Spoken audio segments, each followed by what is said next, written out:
بسم اللہ الرحمن الرحیم۔ السلام علیکم۔ کہانی ہب آفیشیل میں خوش آمدید۔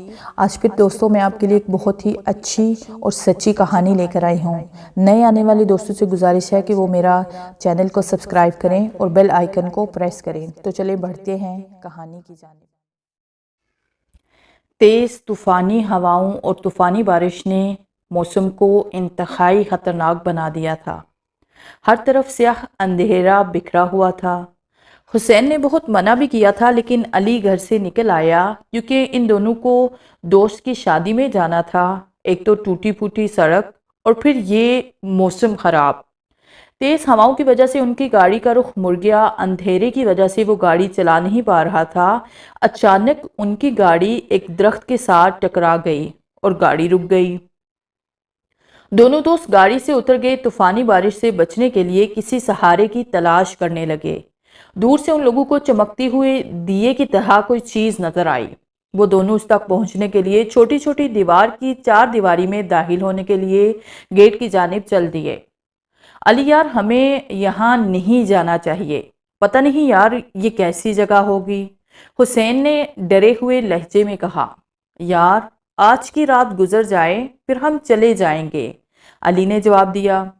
یار آج کی رات گاڑی میں تو بیت سکتی ہے۔ نہیں یار، وہاں چلتے ہیں، ایک تو رات کی بات ہے، گزار لیتے ہیں، علی نے کہا تو حسین خاموش ہو گیا۔ پھر دونوں دوبارہ دروازہ پار کر کے اندر داخل ہو گئے۔ حسین نے موبائل فون کی روشنی میں دیکھا تو وہ قبرستان تھا۔ علی یار یہ تو قبرستان ہے، چلو واپس چلتے ہیں، علی نے کہا۔ یار ہو سکتا ہے وہ جو سامنے گھر ہے کسی گورکن کا ہو، آؤ اس کے پاس چلتے ہیں۔ علی حسین کا ہاتھ پکڑ کر قبروں کے درمیان پہنچ گیا۔ اچانک حسین کا پاؤں ایک قبر میں پھنس کر رہ گیا اور وہ پاؤں پھنسنے کے سبب قبر میں جا گرا اور علی حیران پریشان ایک طرف ہٹ گیا۔ قبر ایک دم دو حصوں میں ہو گئی۔ علی کو اس قبر میں ہڈیوں کے علاوہ کچھ بھی دکھائی نہ دیا۔ حسین ان ہڈیوں پر گرا ہوا تھا، اس کے جسم سے خون بہہ کر ان ہڈیوں کو سرخ کر رہا تھا اور پھر وہ قبر دھوئیں سے بھر گئی۔ اس دھوئیں میں علی کو دو سیاہ وجود بنتے ہوئے دکھائی دیے۔ علی ڈر کر درخت کے نیچے چھپ گیا۔ وہ ہنستے مسکراتے چلتے ہوئے علی کے پاس آ گئے۔ علی تم نے ہمیں اپنے دوست کے خون سے سیراب کیا، تم نے ہمیں زندگی دی، ہم اس قبر میں دفن تھے، ہم خون کے پیاسے تھے، تمہارے دوست کا خون پینے کے بعد ہمیں نئی زندگی مل گئی ہے۔ ان کی یہ بات سن کر علی بھاگ کر اس قبر کے پاس گیا۔ وہاں اس کو اپنے دوست کا وجود دکھائی نہ دیا اور نیچے بیٹھ کر رونے لگا۔ اس آدمی نے علی کو کندھوں سے پکڑ کر اوپر اٹھایا اور علی کو یوں لگا کہ اس کے وجود کو آگ لگ گئی ہو۔ وہ تڑپ اٹھا، اپنے آپ کو چھڑا کر زمین پر بیٹھ گیا۔ تم لوگوں نے میرے دوست کو ختم کر دیا، میں تم دونوں کو نہیں چھوڑوں گا۔ اور پھر وہ رونے لگا۔ اس کی مارنے والی بات سن کر وہ عورت ہنستی، جیسے کہہ رہی ہو کہ تم ہمیں اب کچھ بھی نہیں کہہ سکتے، لیکن وہ دیکھ رہی تھی کہ وہ ڈرا ہوا ہے، اس لیے وہ عورت بولی، علی ہم تمہیں کچھ بھی نہیں کریں گے، ہم تمہاری زندگی میں عیش و آرام بھر دیں گے، لیکن تمہیں ہمارا ایک کام کرنا ہوگا، آؤ ہمارے ساتھ۔ وہ دونوں اتنا کہہ کر آگے آگے چلنے لگے اور علی نہ چاہتے ہوئے بھی ان کے پیچھے پیچھے چلنے لگا۔ اسے ایسے لگ رہا تھا جیسے علی کے وجود کو باندھ کر ان کے پیچھے لگا دیا گیا ہو۔ وہ سر جھکائے ان کے پیچھے پیچھے چلنے لگا۔ بہت طویل سفر طے کرنے کے بعد یہ تینوں ایک خال نما گھر میں داخل ہو گئے، جہاں ہر طرف مکڑی نے اپنے جالے بنا رکھے تھے، ہر طرف مٹی کی تہ در تہ جمع تھی، جیسے خال نما گھر کو کسی قبر سے نکالا گیا ہو۔ ہر طرف بدبو ہی بدبو اور ہڈیاں بکھری ہوئی تھی۔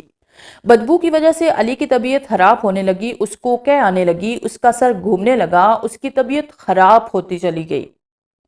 دیکھو علی، تم پریشان مت ہونا، یہ کچھ سامان ہے، تم رکھ لو، یہ تمہارے کام آئے گا، کپڑے میں باندھ کر اس نے علی کو سامان دیتے ہوئے کہا۔ اب تم گھر جاؤ، ہمیں جب بھی تمہاری ضرورت ہوگی تم ایک انسان کا بندوبست کر دینا، تم جس بھی انسان سے باتیں کرو گے، جس سے بھی ملو گے، ہم سمجھ جائیں گے کہ تم نے اس انسان کا ہمارے لیے انتخاب کیا ہے۔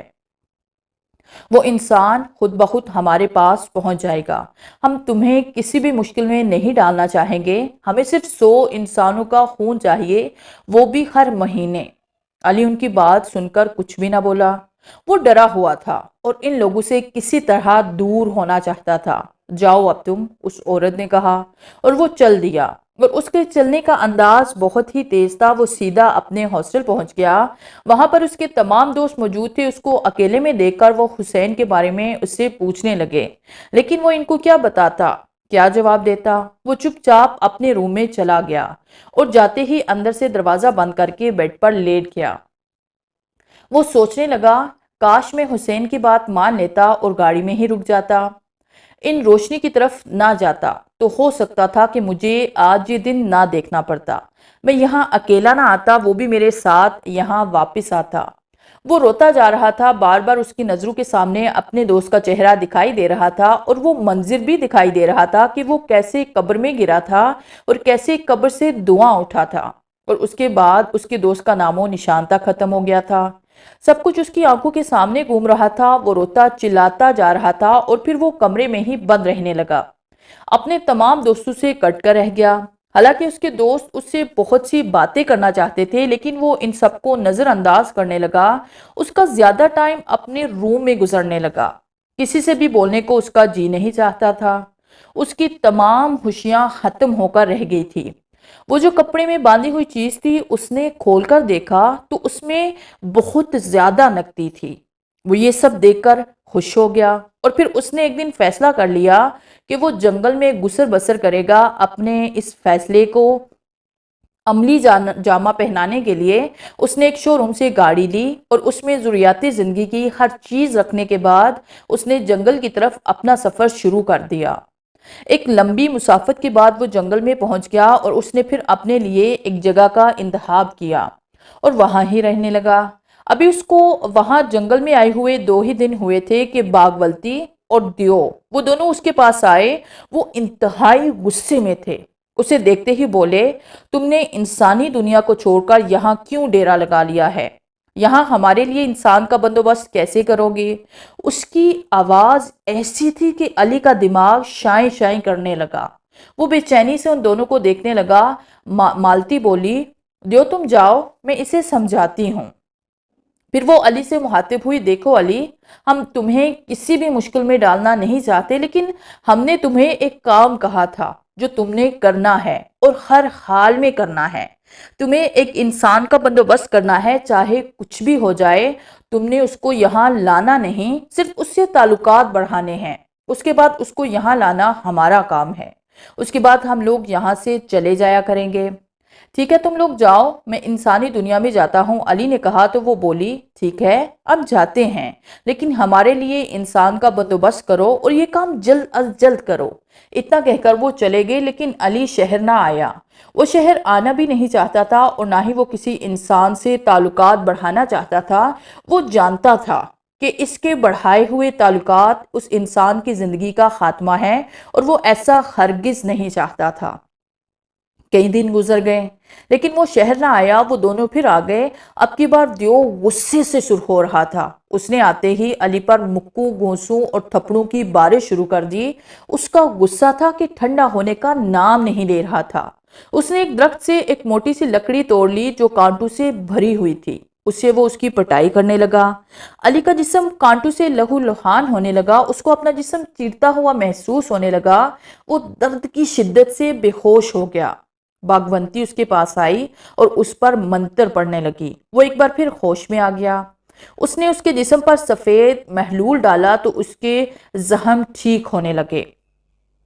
علی تم سمجھدار ہو، پھر بھی اپنی زندگی کو مشکل میں ڈال رہے ہو۔ جو کام کہا تھا وہ کرو۔ حالانکہ یہ کام ہم خود بھی کر سکتے ہیں، لیکن ایسا نہیں کر سکتے کیونکہ ایسا کرنے کی ہمیں بہت بڑی سزا ملی ہے۔ ہم نے گرو بابا کی مرضی کے خلاف کئی انسانوں کا خون پیا تھا، انہوں نے ہمیں اس قبر میں دفن کر دیا۔ اب ہم کسی کا بھی خون نہیں کر سکتے کیونکہ اب ہم کسی بھی طرح اس قبر میں دوبارہ بند نہیں ہونا چاہتے، باغونتی نے کہا، اور علی چپ چاپ اس کی باتیں سنتا رہا اور پھر گاڑی میں بیٹھ کر شہر کی طرف چل دیا۔ راستے میں اس کو سڑک کے درمیان 3 نوجوان کھڑے دکھائی دیے. انہیں دیکھ کر وہ ڈر گیا اور گاڑی کو تیز کرنے کی کوشش کی لیکن ناکام ہو گیا. وہ عین ان کے سامنے آ گئے تھے. اس کو مجبوراً گاڑی روکنا پڑی. بھائی ہمیں لفٹ چاہیے، ہماری گاڑی خراب ہو گئی ہے، ہمیں فلاں جگہ جانا ہے، ہماری مدد کرو. نہیں نہیں، مجھے جلدی ہے، میں تم لوگوں کی مدد نہیں کر سکتا، وہ ڈرے ہوئے انداز میں بولا. اس کی بات سنتے ہی اس نے اپنا پسٹل علی کے سر پر تان دیا. سالا سیدھی اور پیاری زبان سمجھتا نہیں ہے، چل دروازہ کھول ورنہ تیری گردن اڑا دیں گے. دیکھو میری بات سنو، میں تمہاری مدد نہیں کر سکتا، میں نہیں چاہتا کہ میری وجہ سے تم کسی مشکل میں پھنسو. علی نے انہیں سمجھاتے ہوئے کہا. سالے تم ہمیں مشکل میں ڈالو گے؟ اتنا کہہ کر اس نے اس کو گاڑی سے باہر کھینچ لیا اور اس پر مکوں کی بارش کر دی اور گاڑی میں بیٹھ گئے. لیکن ان سے گاڑی سٹارٹ نہیں ہوئی. کمبخت نہ جانے کیسی گاڑی رکھی ہے اس نے جو سٹارٹ ہونے کا نام نہیں لے رہی. وہ غصے سے بولا اور پھر گاڑی سے باہر نکلا اور علی سے بولا. اسے تم ہی سٹارٹ کر سکتے ہو، چلو بیٹھو گاڑی میں. اس نے زبردستی سے گاڑی میں بٹھا دیا. علی کے گاڑی میں بیٹھتے ہی گاڑی خود بخود سٹارٹ ہو گئی. وہ تینوں یہ سب دیکھ کر حیران رہ گئے. گاڑی چلنے لگی. علی جانتا تھا کہ کچھ نہ کچھ ہونے والا ہے اور پھر وہی ہوا جس کا اسے ڈر تھا. تھوڑا ہی وہ آگے گئے تھے کہ ہر طرف سے گرد و غبار اٹھا ہوا دکھائی دیا. اس گرد و غبار سے ہر طرف اندھیرا ہی اندھیرا پھیلنے لگا اور ساتھ ہی گاڑی سفید دھوئیں سے بڑھنے لگی. وہ نیم بے ہوشی کی حالت میں تھا. جب کچھ دیر بعد موسم پھر سے ٹھیک ہوا، سب کچھ دکھائی دینے لگا تو اس نے دیکھا کہ گاڑی میں سے وہ تینوں نوجوان غائب تھے.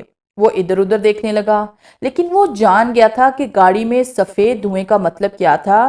اس کا مطلب یہی تھا کہ وہ دونوں اس گاڑی میں گھس گئے تھے اور ان تینوں کو غائب کر کے اپنے ساتھ لے گئے تھے. اس کا یہ شک کچھ ہی دیر میں حقیقت کا روپ دھار گیا جب اس کو باغبنتی کی آواز سنائی دی. علی شکریہ، تم نے ہماری مدد کی، ہمیں کھانے کو کچھ دیا، ہم تم سے بہت خوش ہیں. دیکھیں تو یہ سب کچھ ٹھیک نہیں کر رہے. وہ اس کی طرف دیکھتے ہوئے بولا. یہ سنتے ہی وہ غصے سے سرخ ہونے لگی. اچھا جاؤ تم اور شہر میں ہی رہنے کا بندوبست کرو، ہم تمہیں ملتے رہیں گے. اتنا کہہ کر وہ غائب ہو گئی اور علی کچھ سوچتا رہا، پھر شہر کی طرف چل دیا. اس نے اپنا رخ فلیٹوں کی طرف کر دیا. وہ کوئی فلیٹ لینا چاہتا تھا اور وہاں ہی رہنا چاہتا تھا. اس نے ایک جگہ گاڑی کھڑی کی اور مالک سے ملا. جلد ہی اسے ایک عدد فلیٹ مل گیا. اس نے اپنا سامان فلیٹ میں رکھا اور کچھ ضروری چیزیں لینے کے لیے بازار چلا گیا اور ایک شاپ میں داخل ہویا. ایک بہت ہی عمدہ لباس زیبتن کیے ہوئے لڑکی شاپ سے کچھ چیزیں لے رہی تھی. اس نے کالی چادر اوڑھ رکھی تھی. اس کے چہرے کے نقش بہت ہی حسین تھے. سامنی سی رنگت اس پر بہت کھل رہی تھی. وہ علی کے پاس سے گزر گئی. علی گمسم اسے دیکھتا ہی رہ گیا. شاپ کے مالک مکان نے اس کو اپنی طرف متوجہ کیا تو وہ ہوش میں آیا. علی بھی کچھ چیزیں لینے کے بعد دکان سے باہر نکل گیا. اس نے دیکھا تو کچھ فاصلے پر وہی لڑکی جا رہی تھی. علی کو بھی اسی راستے سے جانا تھا، لہٰذا راستہ ایک ہو گیا ان دونوں کا. پھر وہ دونوں ایک ہی فلیٹ میں داخل ہو گئے. جو فلیٹ علی نے کرائے پر لیا تھا اس کے ساتھ والا گھر اس لڑکی کا تھا. آج پہلی دفعہ علی کے دل میں خوشی محسوس ہوئی تھی. وہ اس لڑکی کے بارے میں سوچنے لگا. پھر اس نے اپنے دل سے تمام خیال نکال دیے. مجھے اس لڑکی سے دور رہنا چاہیے. میں اپنی وجہ سے اس لڑکی کی جان کو خطرے میں نہیں ڈالنا چاہتا. میں نہیں چاہتا کہ میری وجہ سے یہ لڑکی کسی مصیبت میں پھنس جائے. پہلے بھی میری وجہ سے کئی جانیں چلی گئی ہیں. اتنے میں دروازے پر دستک ہوئی. علی نے دروازہ کھولا تو سامنے وہی لڑکی کھڑی تھی. 21-22 سالہ، سانولا رنگ، ریشمی بال، سیدھے سادے کپڑوں میں ملبوس، ہاتھ میں ٹرے پکڑے تھی. اس نے گہری نظر علی پر ڈالی. آپ لوگ نئے آئے ہیں اس فلیٹ میں؟ جی. آنٹی وغیرہ ہیں گھر؟ نہیں، یہ میری چچی نے بھجوایا ہے، اس نے کہا تو علی نے اس کے ہاتھ سے ٹرے پکڑ لی اور وہ فوری چلی گئی. علی نے دروازہ بند کر دیا. دوسری صبح وہ 10-11 بجے ناشتے کے لیے باہر نکلا تو وہ لڑکی بھی گھر سے باہر نکل رہی تھی. علی بھاگ کر اس کے پاس پہنچ گیا. شکریہ آپ کا، وہ تیزی سے بولا. شکریہ کس بات کا؟ وہ نہ سمجھتے ہوئے بولی. کل کھانا دینے کے لیے. وہ مسکرا دی. اب کہاں جا رہی ہیں؟ گھر کا سامان لینے جا رہی ہوں. کیا آپ کے گھر میں کوئی اور نہیں ہے؟ لیکن کیا؟ کچھ نہیں. کیا کچھ نہیں؟ آپ بتانا نہیں چاہتی؟ نہیں، ایسا کچھ نہیں. وہ دراصل میرے والدین کا انتقال ہو چکا ہے، لہٰذا. وہ کچھ دیر بعد رک گئی. پریشانی اور دکھ نے اس کے چہرے کو اپنے حصار میں لے لیا. علی کو بہت دکھ ہوا، مجھے آپ کے متعلق نہیں پوچھنا چاہیے تھا، میں نے آپ کو بہت دکھی کر دیا ہے۔ نہیں ایسی کوئی بات نہیں، چلو اپنا موڈ ٹھیک کرو پھر چائے پیتے ہیں۔ نہیں مجھے چائے نہیں پینی، مجھے جلدی ہے، وہ تیزی سے بولی۔ تم نے اپنا نام تو بتایا ہی نہیں۔ جی میرا نام بینا ہے، وہ اتنا کہہ کر چلی گئی اور پھر دوسرے دن وہ اس کے فلیٹ میں چلا گیا۔ گیٹ پر بیل دینے پر گیٹ اسی لڑکی نے کھولا۔ جی آپ؟ وہ کچھ پریشان سی ہو گئی۔ یہ ایک لاکٹ ہے، آپ کے لیے لایا تھا، اس پر اللہ کا نام پاک لکھا ہوا ہے۔ اس نے اللہ کے نام کو چوم لیا اور پھر بولی یہ تو سونے کا ہے۔ ہاں سونے کا ہے، یہ ہماری دوستی کی نشانی ہے اور دوستوں میں یہ سب چلتا ہے۔ اچھا میں چلتا ہوں، اتنا کہہ کر وہ چل دیا اور لڑکی اسے دیکھتی رہ گئی۔ وہ گھر آ گیا۔ لڑکی تو تم نے ہمارے لیے بہت ہی خوبصورت منتخب کی ہے، باغونتی نے علی سے کہا۔ نہیں باغونتی، تم نے اس کے بارے میں سوچنا بھی مت، وہ میری دوست ہے، اگر اسے کچھ ہو گیا تو میں تم دونوں کو واپس اسی قبر میں دفن کر دوں گا، علی نے گھبراتے ہوئے کہا۔ علی تم ہمارے راستے کی رکاوٹ بنو گے، ہم تمہاری زندگی تباہ کر دیں گے۔ تم ابھی 3 ماہ تک اپنے پاس رکھو، اس کے بعد ہم اسے دیکھیں گے، کیونکہ ابھی ہمارے پاس 2 بندے موجود ہیں، 2 ماہ کی خوراک موجود ہے۔ اور پھر اس نے ایک دم فلیٹ کو الٹ کر رکھ دیا جیسے بہت بڑا زلزلہ آ گیا ہو۔ دروازے پر زور سے دستک ہوئی تو علی کی آنکھ کھل گئی۔ وہ تیزی سے باہر دروازے کی طرف بھاگا، دیکھا تو باہر بینا کھڑی تھی۔ وہ اسے سوتا ہوا دیکھ کر حیران رہ گئی۔ کیا بات ہے، دن کے 12 بج گئے ہیں اور جناب ابھی تک سوئے ہوئے ہیں، اور یہ آپ کے چہرے پر خون؟ وہ خون کو دیکھ کر ٹھٹک سی رہ گئی۔ کیا اندر آنے کو نہیں کہو گے؟ کیوں نہیں، آؤ آؤ، وہ ایک طرف ہٹتے ہوئے بولا تو لڑکی اندر چلی گئی۔ یہ تمہارے فلیٹ کو کیا ہوا اچانک؟ علی باتھ روم میں گھس گیا، اس نے دیکھا واقعی اس کے وجود سے خون بہہ رہا تھا۔ مجھے بینا سے دور رہنا ہوگا ورنہ وہ اسے بھی مار دیں گے۔ علی کیا ہے، باہر نکلو، باتھ روم سے باہر نکلو، بینا نے کہا۔ میں ناشتہ لائی ہوں، کر لینا، اتنا کہہ کر آواز خاموش ہو گئی تھی۔ وہ جب باہر نکلا تو وہ جا چکی تھی۔ علی کا ناشتہ کرنے کا بالکل موڈ نہیں تھا، وہ گھر سے باہر نکل گیا۔ اسے تمام دنیا ویران لگ رہی تھی، اس کی زندگی سے خوشی غائب ہو چکی تھی۔ وہ صبح سے شام تک سڑکوں پر آوارہ گردی کرتا رہتا اور پھر رات کو گھر جا کر سو جاتا۔ اسی طرح کئی دن بیت گئے اور بینا اس سے ملنے کے لیے اس کے گھر آئی۔ علی یہ تمہیں کیا ہو گیا ہے؟ میں کئی دنوں سے دیکھ رہی ہوں کہ تم صبح گھر سے نکلتے ہو اور رات کو واپس آتے ہو، آخر تمہارے ساتھ مسئلہ کیا ہے؟ پلیز بینا، مجھے میرے حال پر چھوڑ دو، میری زندگی سے نکل جاؤ، مجھے تمہاری بالکل ضرورت نہیں ہے، میں نہیں چاہتا کہ تم کسی بھی مشکل میں پھنسو۔ بینا حیران ہو رہی تھی، یہ کیسی باتیں کر رہا ہے، دوست بھی خود بناتے ہو اور پھر چھوڑ بھی خود دیتے ہو، اگر ایسا ہی کرنا تھا تو پھر؟ اتنا کہہ کر وہ واپس چلی گئی۔ علی تڑپ کر رہ گیا، غصے سے اس نے تمام گھر کا سامان اٹھا کر نیچے پھینک دیا اور گھر سے باہر نکل گیا۔ علی تم نے یہ اچھا نہیں کیا، اس سے تعلق ختم کر کے تم کیا چاہتے ہو بولو؟ اس کی آواز سنائی دی اور علی چیخ ہی پڑا۔ تم لوگ بینا سے دور رہو، ہم سے مقابلہ کرو گے؟ دیو نے اس کو دیوار کے ساتھ لگا کر مارا اور وہ درد کی شدت سے نڈھال ہو گیا۔ تم لوگ مجھے چاہو مار ڈالو لیکن میں بینا سے کبھی بھی تعلق نہیں رکھوں گا۔ یہ سن کر دیو کو غصہ آ گیا اور اس پر وہ پھر سے تشدد کرنے لگا۔ جاؤ بینا کو بلاؤ ابھی اور اسی وقت، ورنہ تمہارا حال بہت برا کر دوں گا۔ پھر اس پر ایک پھونک ماری تو علی کے جسم میں آگ لگ گئی اور پھر بینا فلیٹ میں داخل ہو گئی۔ علی کا حال دیکھا تو تڑپ سی گئی۔ وہ پھر بھاگتی ہوئی گھر لوٹ آئی اور آب زمزم کی ایک چھوٹی سی بوتل پانی کی علی کے جسم پر اڈیلنے والی تھی کہ ایک گرم ہوا کا جھونکا اس کے وجود سے ٹکرایا اور وہ زور سے دروازے سے جا لگی۔ باغونتی، اے لڑکی، ہمارے درمیان مت آؤ، اور یہ لاکٹ جو تم نے گلے میں پہن رکھا ہے اتار دو۔ باغونتی غصے سے چیخ رہی تھی، وہ غصے سے انتہائی خطرناک لگ رہی تھی، اس کی آنکھیں لال سرخ انگار لگ رہی تھی، اس کا وجود آگ کی مانند سرخ ہو رہا تھا۔ بینا اس کی پرواہ کیے بغیر ٹھنڈا آب زمزم کا پانی اس پر اڈیلنے لگی، اس کے وجود سے آگ ختم ہو گئی اور پھر تھوڑی دیر کے بعد علی اٹھ کر بیٹھ گیا۔ بینا تم چلی جاؤ یہاں سے ورنہ یہ تمہیں مار دے گی۔ وہ دونوں باتیں کر رہے تھے کہ اچانک دیو نے بینا کی طرف آگ اچھال دی تو وہ آگ واپس پلٹ کر اس دیو کو لگ گئی۔ دیو اور باغبندی فوراً وہاں سے بھاگ گئے۔ علی حیران و پریشان بینا کو دیکھنے لگ گیا۔ وہ بولا، بینا یہ کیا ہوا؟ وہ دونوں بھاگ کیوں گئے؟ اس کی بات سن کر بینا بولی، علی یہ سب اس لاکٹ کی وجہ سے ہوا ہے، اس پر اللہ تبارک و تعالیٰ کا نام لکھا ہوا ہے، اور اب تم اپنا خیال رکھنا، میں چلتی ہوں۔ بینا یہ کہہ کر اپنے گھر کی طرف چل دی۔ باغبندی اور دیو پھر سے آگے علی کو لے کر ویرانے میں جا کر پھینک دیا، جہاں ہر طرف درخت ہی درخت تھے۔ اس نے اس جنگل کا چپا چپا چھان مارا، لیکن اسے وہاں سے نکلنے کا کوئی بھی راستہ دکھائی نہ دیا۔ وہ تھک ہار کر بیٹھ گیا۔ بھوک اور پیاس کی شدت سے اس کا برا حال ہو رہا تھا۔ اس کی سمجھ میں کچھ نہیں آ رہا تھا کہ وہ کیا کرے۔ اچانک دیو آ گیا۔ علی تم نے یہ سب اچھا نہیں کیا، میں تمہیں تڑپا تڑپا کر ماروں گا، تمہاری لاش کو کتے اور چیلے کھائیں گے۔ علی بولا، دیکھو مجھے گھر جانے دو، تم بینا کو چھوڑ دو، اور جس کو کہو گے میں اسے تمہارے لیے لے آؤں گا۔ نہیں، وہ پھٹ پڑا، اس نے ہم سے مقابلہ کرنے کی کوشش کی ہے، ہم تمہیں اور اس لڑکی کو مار کر ہی دم لیں گے۔ پھر اس نے آگ کی پھونک مار کر علی کے وجود کو آگ لگا دی۔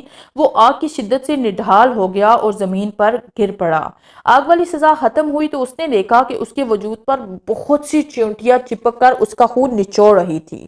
وہ شدید درد کی وجہ سے چیخنے لگا۔ ان چیونٹیوں سے بچنے کے لیے وہ بھاگ پڑا اور ایک گندے نالے میں چھلانگ لگا دی۔ تھوڑی دیر کے بعد وہ تالاب سے باہر نکل رہا تھا، کیونکہ اس کے بدبو پانی سے اس کا سر چکرانے لگا تھا۔ وہ جیسے ہی تالاب سے نکلنے کی کوشش کرنے لگا اور اپنا پاؤں باہر لانے لگا تو اس کو ایک جھٹکا لگا اور وہ پھر سے تالاب میں گر گیا۔ اس کا سانس رک رک کر آنے لگا۔ وہ تیزی سے اٹھا اور پھر سے تالاب سے نکلنے کی کوشش کرنے لگا۔ اس پر وہ تالاب سے باہر نکلنے میں کامیاب ہو گیا۔ بدبو سے اس کا دماغ پھٹا جا رہا تھا۔ وہ بے ہوش ہو گیا۔ جب اسے ہوش آیا تو وہ ایک بہت ہی ٹھنڈی پرسکون جگہ پر لیٹا ہوا تھا۔ اس کو ہوش میں آتا ہوا دیکھ کر ایک بزرگ نورانی چہرہ اس کی جانب بڑھے، اس کے سر پر شفقت سے ہاتھ پھیرا۔ علی بیٹا، تم اللہ تعالیٰ کی یاد سے غافل ہو گئے تھے، تمہیں اللہ یاد نہیں رہا تھا، اس لیے تو اللہ تبارک و تعالیٰ نے تم پر آفت نازل کی ہے۔ بابا جی، وہ کچھ کہنے ہی لگا تھا کہ بزرگ بولے، بیٹا زیادہ باتیں نہ کرو، تم گھر جاؤ اور اللہ کی رسی کو مضبوطی سے تھام لو، ابھی بھی کچھ نہیں ہوا، اللہ تم پر اپنی رحمت کرے اور برکتیں نازل کرے۔ اور ہاں بیٹا، بینا بہت اچھی لڑکی ہے اور بہت نیک ہے، اس کا ہاتھ کبھی بھی مت چھوڑنا۔ لیکن بابا جی، کہا نا زیادہ باتیں نہیں کرو، جاؤ اپنے گھر، اپنی آنکھیں بند کرو، جب تم آنکھیں کھولو گے تو اپنے گھر میں ہوگے۔ علی نے جیسے ہی آنکھیں بند کی اور پھر کھولی تو وہ اپنے گھر میں موجود تھا۔ اس نے گھر میں جاتے ہی گھر کا دروازہ کھولا تو تھوڑی ہی دیر بعد بینا آ گئی۔ تم اتنے دن کہاں تھے؟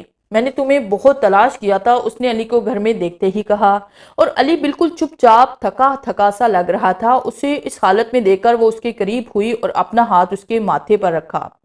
تمہیں تو بہت تیز بخار ہے، آؤ میں تمہیں ڈاکٹر کے پاس لے چلتی ہوں۔ بینا تم جاؤ، مجھے ڈاکٹر کے پاس نہیں جانا، تم جاؤ، میں خود ہی ٹھیک ہو جاؤں گا۔ علی میں چاچی کو بتا کر ابھی آتی ہوں، تمہیں لے کر میں جاؤں گی۔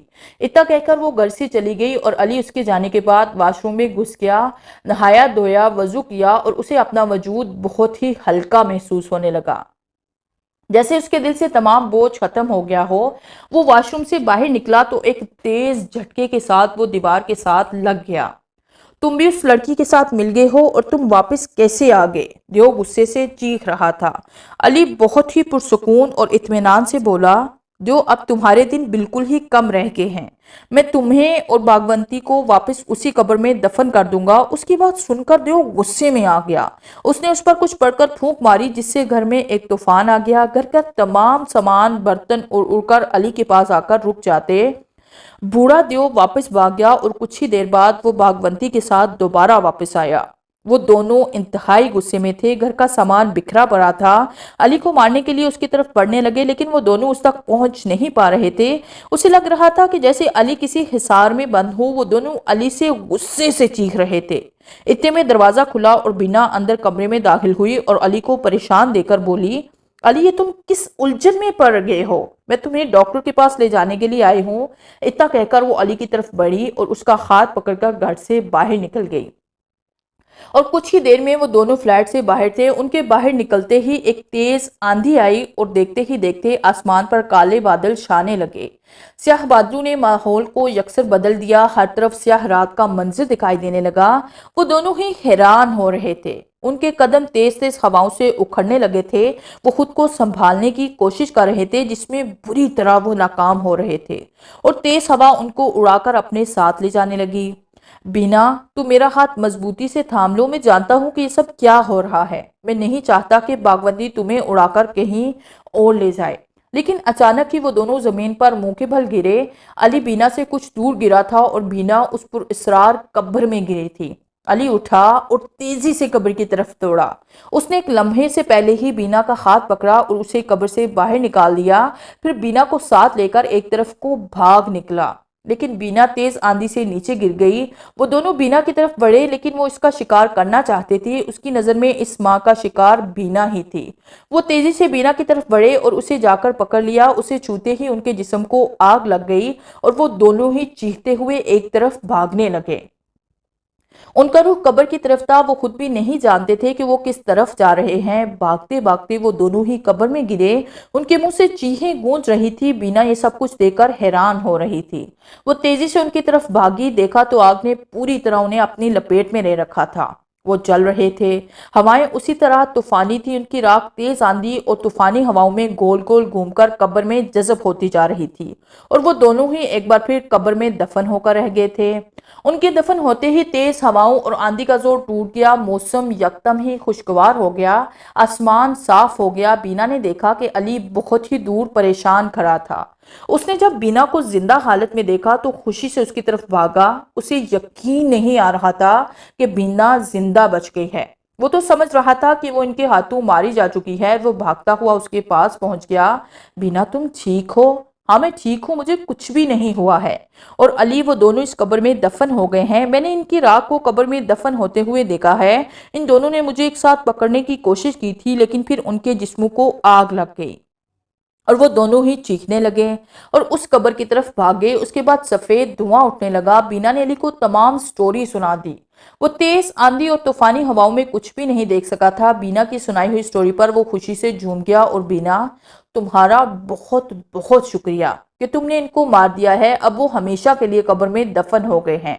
اب ہمیں ان سے کوئی بھی خطرہ نہیں۔ بینا مسکرا دی اور اس نے گلے میں پہنے ہوئے لاکٹ کو چوم لیا۔ علی، یہ سب اس لاکٹ کا کمال ہے، میرا کوئی کمال نہیں۔ اللہ کے نام کا یہ لاکٹ ان کی موت بن گیا تھا۔ تمہارا یہ گفٹ دنیا بھر کے گفٹوں سے پیارا اور طاقتور ہے۔ ہاں بینا، تم نے ٹھیک کہا، واقعی یہ سب اس لاکٹ کا کمال ہے، ورنہ کچھ بھی ہو سکتا تھا۔ وہ تمہارے پیچھے پڑے ہوئے، ان کو تمہاری ضرورت تھی، لیکن اللہ نے وہ کچھ کر دیا جو وہ چاہتا تھا۔ تمہیں مارنے والے خود ہی مر گئے۔ اتنا کہہ کر اس نے اپنا ہاتھ بینا کی طرف بڑھا دیا جو اس نے تھام لیا۔ آؤ اب گھر چلیں۔ ہاں چلیں، وہ مسکراتے ہوئے بولی، اور یوں وہ دونوں گھر کی طرف چل دیے۔ بینا، مجھے ایک بزرگ ملے، انہوں نے کہا تھا کہ میں بینا کا ہاتھ کبھی بھی نہ چھوڑوں۔ وہ بہت ہی اچھی اور نیک لڑکی ہے، ہمیشہ اس کے ساتھ رہوں۔ علی نے بزرگ کی بات سنا دی تو وہ بولی، علی، مجھے بھی تمہاری ضرورت ہے، تم نہیں جانتے، جب سے میں نے تمہارے ساتھ ہوتے ہوئے ایسے واقعات دیکھے تھے، میں تمہاری زندگی کے لیے دن رات دعائیں کرتی رہتی تھی، اور اللہ نے میری دعائیں سن لی، تم کو صحیح سلامت بچا لیا۔ ہاں بینا، مجھے تمہاری سچے دل سے کی ہوئی دعاؤں نے بچا لیا، ورنہ کچھ بھی ہو سکتا تھا۔ وہ دونوں تمہارے خون کے پیاسے تھے، اور ہو سکتا تھا کہ تمہارے بعد میری باری ہوتی، لیکن جو کچھ بھی ہوا ہے ایسا ہی ہونا چاہیے تھا۔ باتیں کرتے ہوئے دونوں گھروں کو پہنچ گئے۔ علی یہ دیکھ کر حیران رہ گیا کہ اس کا پہلے کی طرح بالکل گھر صاف تھا، کوئی بھی نقصان نہ ہوا تھا۔ وہ سمجھ گیا تھا کہ یہ سب ان کی وجہ سے ہوا تھا، اور ان کے مرنے کے بعد سب کچھ ٹھیک ہو گیا۔ اس کے ساتھ ساتھ بینا بھی حیران ہو رہی تھی۔ علی نے اس کی طرف دیکھا جو گہری سوچ میں ڈوبی ہوئی تھی۔ وہ مکان کو دیکھ رہی تھی اور علی کو دیکھ رہی تھی۔ کیا تم مجھ سے شادی کرو گی؟ اس نے اپنا ہاتھ بینا کی طرف بڑھاتے ہوئے کہا۔